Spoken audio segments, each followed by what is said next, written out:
Je vais vous demander de vous présenter, déjà pour commencer. Alors, moi je suis Virginie Chouemet, l'une des deux documentalistes du lycée. Alexandra David, professeure de français, culture générale et expression on dit en BTS.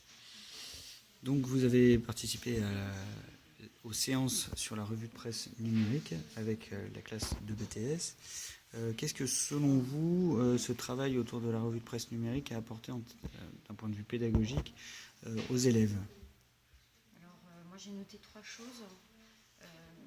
Je pense que ça leur a apporté un autre regard sur l'information, notamment beaucoup plus critique, puisque les recherches ont été diversifiées par rapport aux médias que nous on utilise et se sont rapprochées de l'expérience des étudiants. Et ça, à mon avis, ça les alerte mieux et ça leur permet d'exercer leur esprit critique. En deuxième chose, je trouve que ça permet une mise en œuvre beaucoup plus dynamique de la revue de presse que ce que l'on fait traditionnellement, avec notamment une variété dans les recherches. Et ça, c'est extrêmement intéressant. Et puis en troisième point, la présentation sur Storify et puis bien évidemment l'oral permet de travailler l'expression, la concision et puis les stratégies de communication.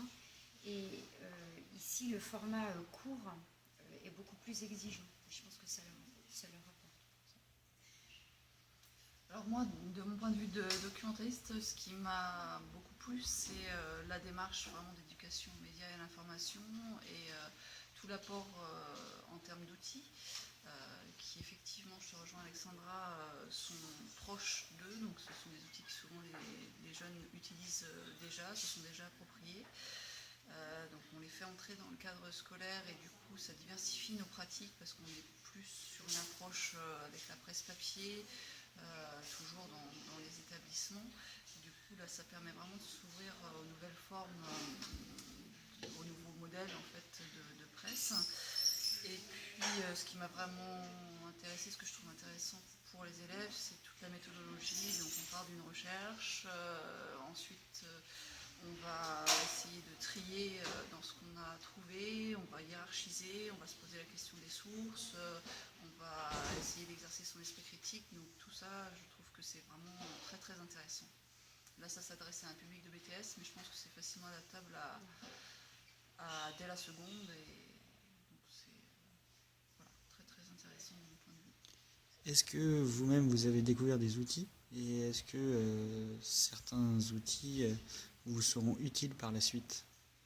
Ben oui, tout à fait. Moi, j'ai découvert des outils que j'utilise maintenant, comme Pocket par exemple. Voilà, j'ai arrêté les marque-pages. Je suis sur Pocket et je trouve que c'est vraiment génial. Ça m'a permis de découvrir des moteurs de recherche. Alors, je savais qu'il n'y avait pas que Google, mais c'est vrai qu'on a tendance, même en tant que documentaliste, à n'utiliser que ce moteur de recherche et à oublier un petit peu d'aller regarder ce qui peut exister d'autres. Donc là, tu nous as présenté plusieurs outils, plusieurs moteurs de recherche différents et donc sur le plan personnel, ça m'a beaucoup apporté. Ouais, je redis pas, c'est exactement la même chose.